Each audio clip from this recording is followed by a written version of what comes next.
ready? If you are. All right. All right, everybody. I'm Patricia. This is Marcelo, Rebecca, and Rafael, and we are CardioCarry. Our goal is to increase the viability of human hearts fit for transplant from 4 hours to 8 hours.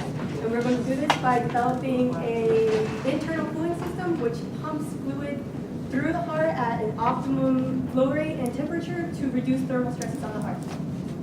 The standard way of doing this right now, like transplants in general, is just a ice cooler. And it's not as effective as it could be because it does not cool quickly nor rapidly enough for survival of the organ over extended periods of time. So the University of California, Berkeley decided to find a way around this problem. They circumvented it by keeping the heart in near perfect physiological state. We are not going to take that route. We found that as long as we reduce the thermoelastic stresses, which we're doing through our optimization, we'll be okay. We'll be able to prevent tissue decay. We've also researched on myocardial tissue, which is the muscle tissue of the heart, and found polymers with very similar thermal properties, which we are going to use when we do our testing.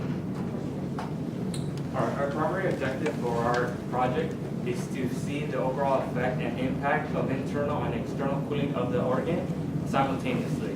In order to do this, we need to construct a synthetic heart as well as a 3D model of the heart to run simulations, ANSI simulations, and find out the optimal cooling rate, as well as see how the temperature distributes throughout the heart. This makes the actual geometry of our model very important. It needs to mimic the heart, the wall thickness of the heart, the chambers inside to mimic the right and left ventricle of the heart.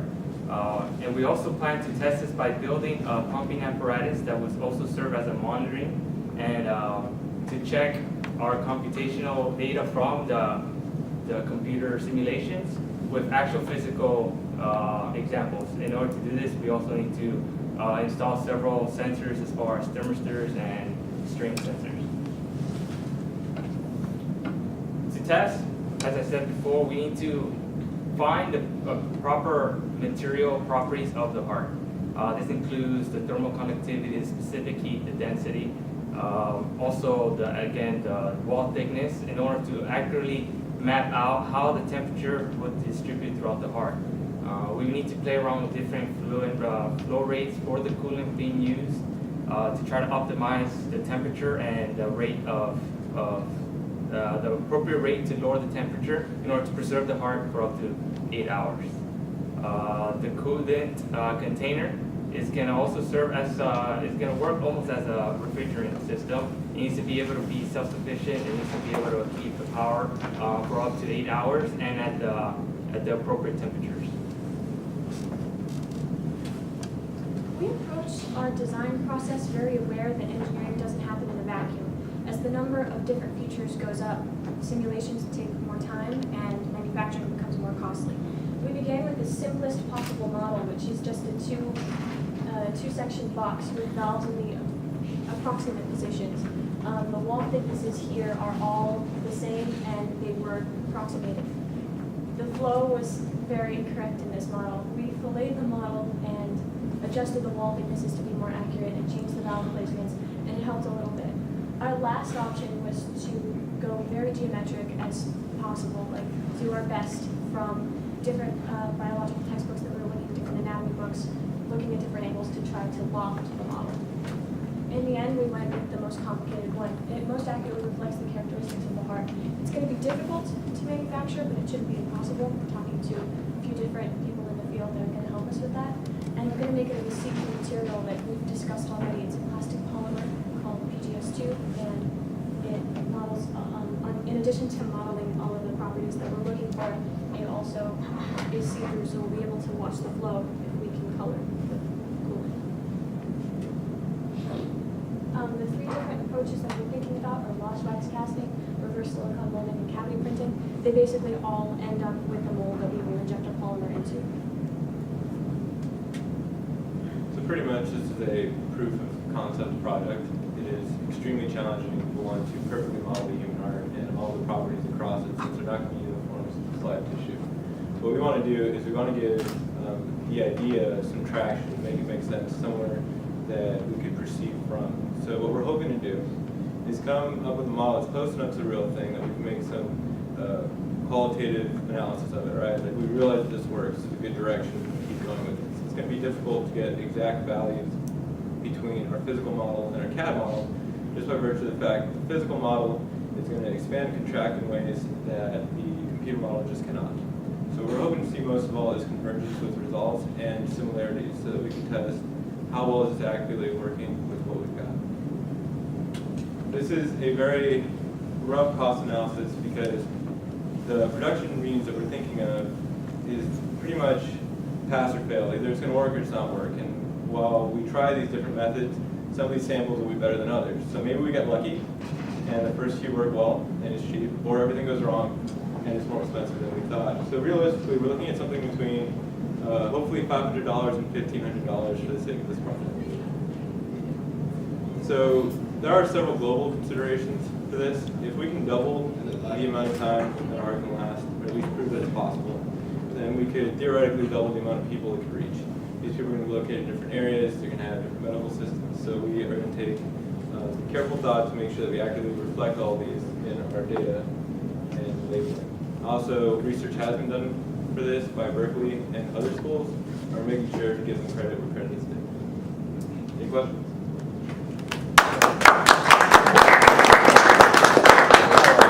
Quick question. I'm trying to understand the concept here because you're saying are you talking about pumping fluid through the heart itself? Yes.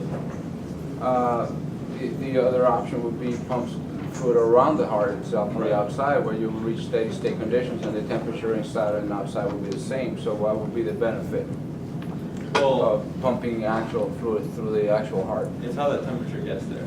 Okay. We plan to, we have external and internal cooling, which we mentioned.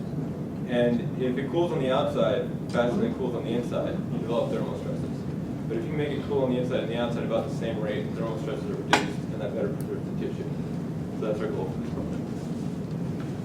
Yes. My question relates to whatever the liquid fluid you're going to pump through the heart.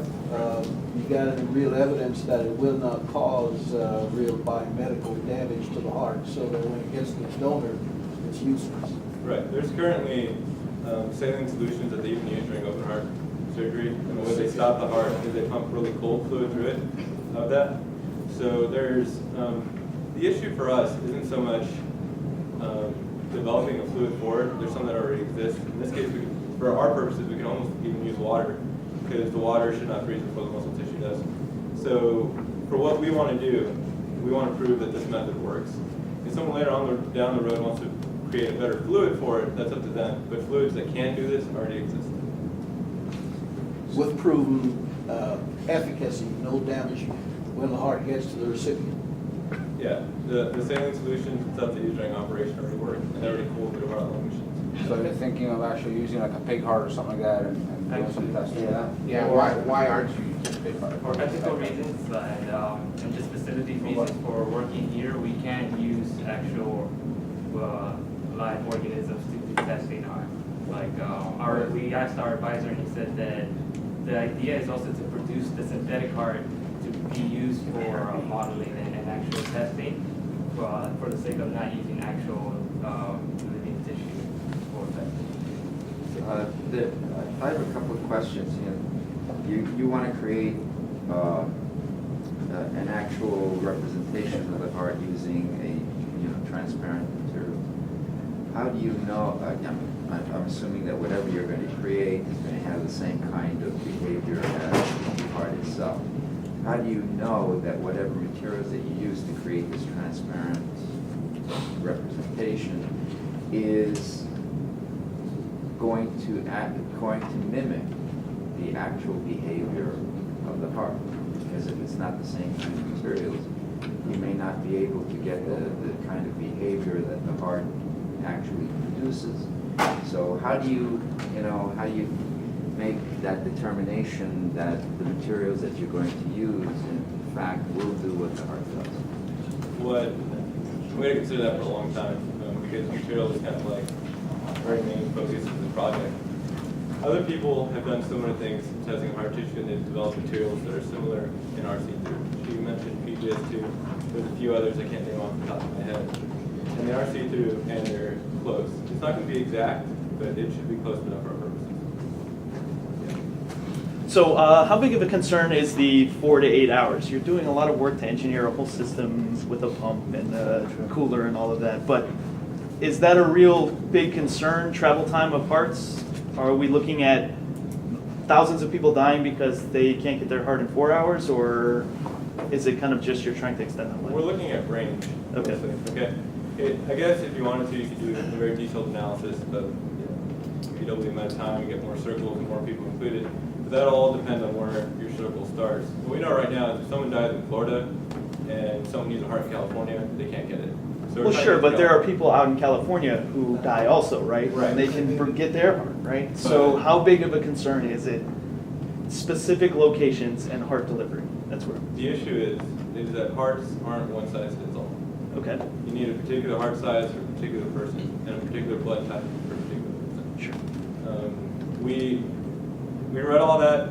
This slide would have lasted 20 minutes if you went into that. But the issue is... Well, but you should yeah. you should say specifically this is a big concern. Otherwise, you're kind of just solving a problem that's not a problem, right? Sure. So that's a big thing when you're doing a design first is the design needed, right? So I understand that you say it can take 20 minutes to describe that whole problem, but you need to at least address the problem first, Okay. right? And we're hoping to come up during Q&A. Right. And that could be stated within the context of the global component of your report.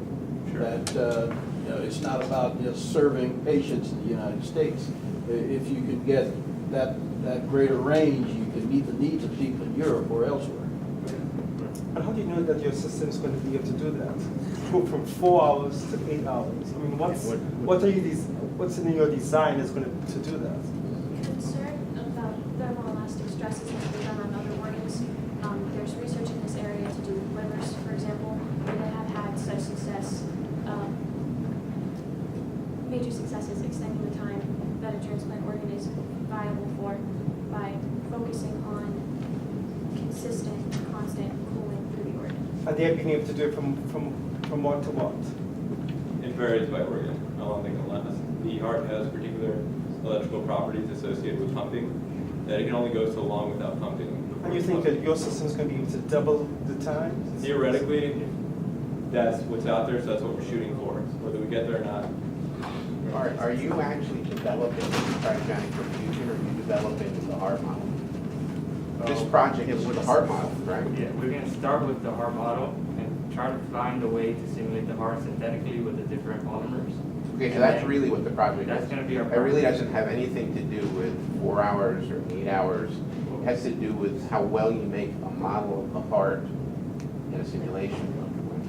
But the Correct? next step after doing that and getting our data through the 3D analysis, through the computer software, we hope to build the actual apparatus to be able to pump the fluid through. Okay, so does the those- project include all of the cryogenic perfusion development?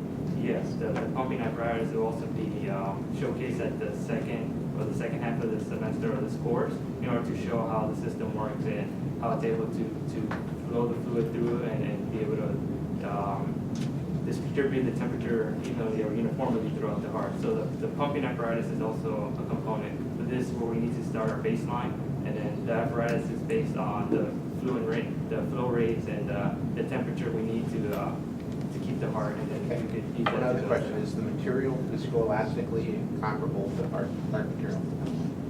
There's a few that are closer than others, but none are quite close enough. We're still looking. If you start posting where we have a long research time just to find these things. To very shortly answer your questions to what the idea is, if we can make an artificial heart that we can see that the temperature on the inside and the outside can get extremely close, then we lend credibility to doubling the life of the heart. That's what we want to do. We want to prove it's possible. But But- when you yeah. fold it, the viscoelastic nature of the Right. product generates heat. Yes. If you don't have a match there, you're really not gonna be simulating with. Right. So we are looking for the best materials for that.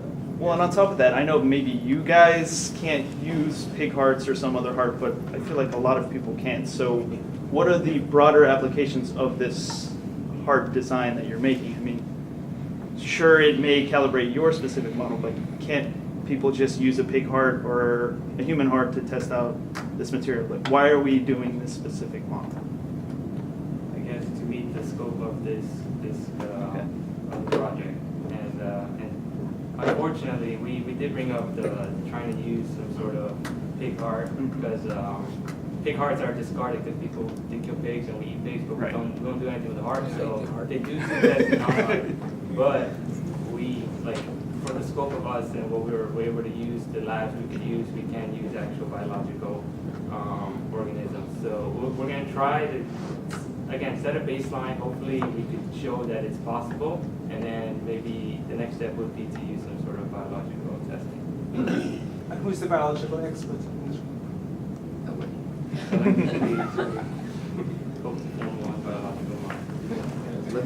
Let me also, just for your knowledge, there is an IRB set up here at FIU, whereby you just put in a request to use, for example, pig hearts for this kind of thing, and you explain the reason why and all this other stuff. And what they do is they either approve or disapprove. If they approve, then you would be able to use the pig heart, and then you don't have to do a lot of the things that you're talking about here, and just jump to step number 2. Just for your knowledge. That's all. Yeah, we want to work. There's plenty of big parts available at this time. Dr. Delivery specifically told us not to do that, but we'll see if we can still push it. Yeah, maybe that's the direction we can push this project. Yes, sir. Yeah, so what sort of thermophysical properties you're going to use and where are you going to get that data for this modeling? We need the thermal conductivity of the muscle tissue in order to obviously predict the heat transfer through the heart, the specific heat, the density, and the mass. Those are our major properties we need to focus on. And there has already been some research done, not a lot. It's really hard to find the actual specifics, but we were able to, we're still on the process, but we were able to find the thermal conductivity and the density and the mass. We're still missing a few, but those are the main ones we need to focus So on. what are your sources? That's what I'm asking. There has been studies done by other schools. Off the top of my head, I don't remember, but So you're looking at specific research papers, is that right? Exactly, Okay. yeah. You know that thermal conductivity is a function of temperature. Okay? Yeah. Thermal conductivity is not a constant function, it changes with the temperature. Right. Okay? Especially when you are going to cryogenic temperatures. Okay? Right. I know this is probably an offshoot of Dr. Dulekravich's brain cooling model. You know? Yes. So, have you taken that into consideration? Not yet. Right now, we're trying to get just as much information as we can.